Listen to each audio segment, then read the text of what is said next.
ఆమె emergency declare చేసినప్పుడు emergency declare చేశారు. మామూలుగా పనిచేసే చట్టాలన్నింటినీ పక్కన పెట్టారు. ఇది ఎమర్జెన్సీ అన్నారు. సరే, దాన్ని ప్రజలు తిప్పికొట్టారు, దొంగలో దొక్కారు. అసలు మళ్ళీ అలాంటి రోజులు రాకూడదని అందరూ కోరుకునే రకంగా ఆ రోజులు నడిచాయి పాలన.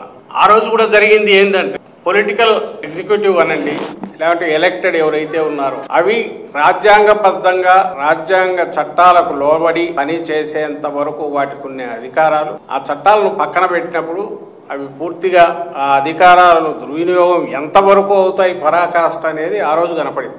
అయితే ఆమె ఆ రోజు అది డిక్లేర్ చేశారు. అంటే డిక్లేర్ చేస్తే ఓ తిరుగుబాటుకు స్కోప్ ఉంటుంది. ఆ ప్రజల్లో వచ్చిన అసంతృప్తి, ఆ కోపము, ఆ ఆగ్రహము అదంతా 77 ఎన్నికల్లో కనపడింది. Everything is intact. ఎక్కడ ఏ చట్టాన్ని తప్పిస్తున్నట్లేదు. పైగా మరింత మెరుగైన చట్టాలు వచ్చినాయి అనుకుంటాం. అన్ని సెక్షన్లు ఉన్నాయి, చట్టాలు ఉన్నాయి, న్యాయస్థానాలు ఉన్నాయి, రాజ్యాంగం ఉంది, ప్రజాస్వామ్యం ఉంది, ప్రజాస్వామ్యబద్ధంగా ఎన్నుకోబడినామనుకునే ప్రభుత్వం ఉంది. మరి ఈ ఏడాదిలో ఆంధ్రప్రదేశ్లో ఏం జరిగింది అని అంటే, ప్రభుత్వ యంత్రాంగం, అందులోనూ ముఖ్యంగా కొట్టొచ్చినట్టు కనపడే పోలీసు, మిగిలిన అన్ని వ్యవహారాల్లో అడ్మినిస్ట్రేషన్ అనేది ఇండైరెక్ట్ కనపడుతుంది. ఇది డైరెక్ట్. ఎందుకంటే వీళ్ళు శాంతి భద్రతలను కాపాడాలి. ఎక్కడా ఎలాంటి ఇవి అల్లర్లు జరగకుండా చూడడంతో పాటు చట్టాలను అమలు చేయడంలో అందరికీ సహకరించాలా, సామాన్యుడికి రక్షణగా ఉండాలా. ఒక ఆదర్శప్రాయమైన పోలీసు వ్యవస్థ అంటే అది ఇంకా చాలా చెప్పుకోవచ్చు. పీపుల్ ఫ్రెండ్లీ అనేది, డెమోక్రటిక్ రైట్స్ నిలబెట్టే రకంగా, ప్రొటెస్ట్ అనే దానికి పూర్తి రక్షణ కల్పిస్తూ, ఎందుకంటే స్పిరిట్ ఆఫ్ డెమోక్రసీ అల్టిమేట్లీ అసమ్మతి, డిసెంట్, ప్రొటెస్ట్, అది చేయడానికి అవసరమైన స్పేస్ ఇవ్వాలి ప్రజలకు కానీ, పొలిటికల్ పార్టీస్కి కానీ, రాజకీయ పక్షాలు కావచ్చు, ప్రెషర్ గ్రూప్స్ కావచ్చు, వాళ్ళ ఆకాంక్షలు వ్యక్తం చేయడానికి. వైఎస్ఆర్ కాంగ్రెస్ పార్టీ నాయకులు, కార్యకర్తలు టార్గెట్గా ఎట్లా ఓపెన్గా అటాక్స్ జరుగుతూ వచ్చాయి అందరు చూశారు. మెల్లమెల్లగా పోలీసు అధికార యంత్రాంగం కావచ్చు కింది వరకు, ఈ రోజుకు చూస్తే కానిస్టేబుల్ కూడా 100 మంది 1000 మంది బయట పక్కన విఆర్లో ఉండేవాళ్ళు ఉన్నారు. లెక్కలు తీస్తే పైనుంచి కింది వరకు, డీజీ, అడిషనల్ డీజీ కిందకి వస్తే కూడా ఎవరైతే వీళ్ళ అనుగ్రహానికి అనుగ్రహ పాత్రలు కాలేదో, ఇప్పుడున్న ప్రజెంట్ సెటప్, ఈ కూటమి, సోకాల్డ్ కూటమి అంటే తెలుగుదేశం, కూటమి అనేది పైకి కనపడినవారు అంటే తెలుగుదేశం పార్టీకి అనుకూలంగా ఉండకపోతే, లేదా గతంలో అనుకూలంగా లేరు అనుకున్న వాళ్ళందరినీ పక్కన పెట్టడం, వీఆర్లు అవన్నీ అయిపోయి ఆ స్టేజ్ అయిపోయి, వీళ్ళు చెప్పినట్టు వినకపోతే రూలింగ్ పార్టీ పెద్దలు వాళ్ళకు శంకరగిరి మాన్యాలు ఎక్కడికో పక్కకు పంపించడం, ఏదో చేయడం, పక్కన పెట్టడం, అది కూడా స్టేజ్ దాటిపోయి వాళ్ళను ఇంకా ఎన్ని రకాల హెరాస్ చేస్తారో అనే భయంతో కొంతమంది, ఈయన భార్య హారికమ్మ, ఆమె మన జెడ్పీ చైర్పర్సన్, ఉమ్మడి కృష్ణా జిల్లా జెడ్పీ చైర్పర్సన్, అంటే ఫస్ట్ సిటిజన్ అంటారు ఉమ్మడి జిల్లా, ఇప్పుడే డివైడెడ్ డిస్ట్రిక్ట్ కాదు, ఉమ్మడి కృష్ణా జిల్లా. పోనీ ఆమె ఎవరి మీద అటాక్ బయలుదేరిందా? కాదు.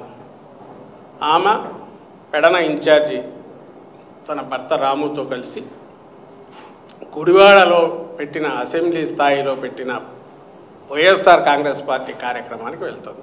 వైఎస్ఆర్ కాంగ్రెస్ పార్టీ కార్యక్రమం ఏమన్నా రెచ్చగొట్టి అందరినీ కొడుతుందా? కాదు. ముందే డిక్లేర్ చేసి స్టేట్ వైడ్ జరుగుతున్న ప్రోగ్రాంలో పార్ట్గా చంద్రబాబు ఇప్పుడు ప్రభుత్వ మోసాలను గురించి ఎత్తి చూపుతా ఒక నియోజకవర్గ స్థాయి మీటింగ్ అది జరుగుతున్నది ఒక హాల్లో, ఒక ఫంక్షన్ హాల్లో, అంతేనా? ఫంక్షన్ హాల్, గుడివాడలో ఫంక్షన్ హాల్. ఎవరైనా ఏమి ఎక్స్పెక్ట్ చేస్తాం? మన ఇంట్లో పెళ్లి జరుగుతుంటే మనకు సంబంధించి మనకు ఎవడన్నా అడ్డం కలిగిస్తా అంటే పోలీసు అనేవాడు ప్రొటెక్షన్ ఇస్తాడు. మన ఫంక్షన్ సజావుగా జరిగేట్టు చూస్తారు. మనం ఎక్కడన్నా బయటికి పోయి ఎవరి మీద ఏదైనా చేయబోతే ఎస్ ఎక్కడికి వస్తారా, మీరు అనుకున్నది ఏంటి, ఏం చేస్తున్నారని అడగచ్చు. అసలు దానికి ఫంక్షన్ పోకుండానే, ఆ ప్రోగ్రాంకి పోకుండానే ఆపడం. ఎక్కడ దీనికి టౌన్లో అయితే ఒకటే రోడ్డు ఉందంట, అక్కడే అడ్డం వీళ్ళు తిష్ట వేసి ఓ 50-100 మందో 200 మందో తెలుగుదేశం పార్టీ, మళ్ళీ అదేమి వాళ్ళు మారువేషంలోనో లేక సివిల్ దీనిలాగా కూడా లేరు, మొత్తం డ్రెస్సులు జెండాలు పట్టుకున్నారు. వీళ్ళు అక్కడికి వచ్చేసి ఈ 2 రోజులు అందరు టీవీల్లో కూడా చూసింటారు, అందరినీ పోనీయకుండా అల్లరి చేయడం, గొడవ చేయడం, ఇక్కడికి వచ్చేసరికి జడ్పీ చైర్పర్సన్ వచ్చింది కాబట్టి వాళ్ళ ప్రతాపం అంతా చూపించడానికి మీ కారు మీద పడ్డారు. ఈ గంటన్నర సేపు వాళ్ళు అవతల ఉన్న గూండాలు ఎకిలి చేష్టలు, బూతులు, మహిళని చూడకుండా ఒక బీసీ మహిళ జడ్పీ చైర్పర్సన్ నాయకురాలు, ఆమె ఎక్కడ ఎవరిని రెచ్చగొట్ల, ఏదో కారులోంచి దిగి ఎవరిని ఛాలెంజ్ చేయలే. వాళ్ళ పూర్వం ఉన్నారు వాళ్ళ నాయకురాలు కొంతమంది, అట్లా తొడగొట్టి బ్రహ్మాండం ఎక్కడ అనలే.